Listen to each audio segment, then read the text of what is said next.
Ramdam din sa Baguio City nitong Semana Santa ang epekto ng sunod-sunod na mega oil price hike.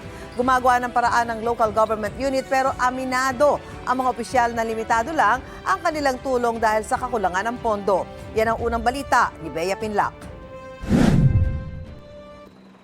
Mas mabigat na krus ang papasanin ng mga tsuper sa muling pagsipa ng presyo ng petrolyo ngayong linggo. Ang projection ng oil industry source, 21 pesos sa kada litro ng diesel at mahigit 7 pesos sa gasolina. Pero sa Baguio, ayon mismo sa LGU, parehong mas tataas ang mga yan ng 9 pesos. Hindi na ako bibiyahe. Ngayon na nga lang, hindi nakikita. Hindi, pagka nagtaas pa, di wala na.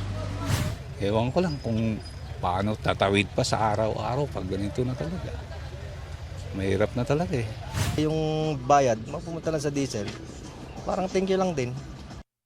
May emergency mobility support program ang Baguio LGU na layong pagaanin ang gasto sa biyahe ng 20% ng mga jeepney sa lungsod.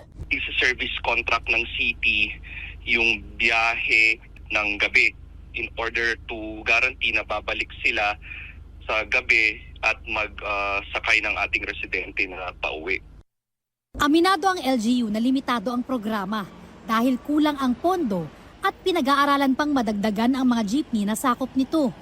May libreng sakay program din ng LGU, pandagdag sa pagkalagas ng mga PUV, lalo na sa gabi.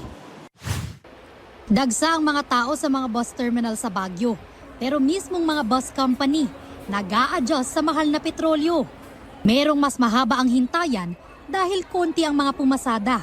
Ang iba naman, nagbubukas lang ng makina 15 minuto bago sila magpaakyat ng mga pasahero. Bahagya namang nakabawi ang mga hotel mula Biyernes Santo hanggang Sabado de Gloria, pero hindi pa rin punuan kumpara sa mga nagdaang Semana Santa. Yung mga tourists na umakyat during the Holy Week were probably the ones who utilize our public transport systems kasi significant yung drop ng private vehicles sa kalsada. Kahit bakasyon, inaasahang bababa ulit ang occupancy rate sa mga hotel sa Baguio sa mga susunod na linggo. Kaya ang mga nakadepende sa turismo ang kabuhayan, apektado ang kita. Halos lugi na po, halos wala na pong naitatabi.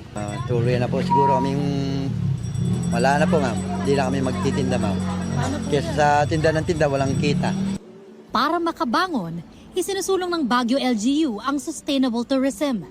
Local businesses, restaurants, hotels natin dito sa Baguio, we encourage them na hyperlocal, bili tayo sa ating mga local sources para lang umiikot pa rin yung ating ekonomiya. Ito ang unang balita. Bea Pinlac, GMA News.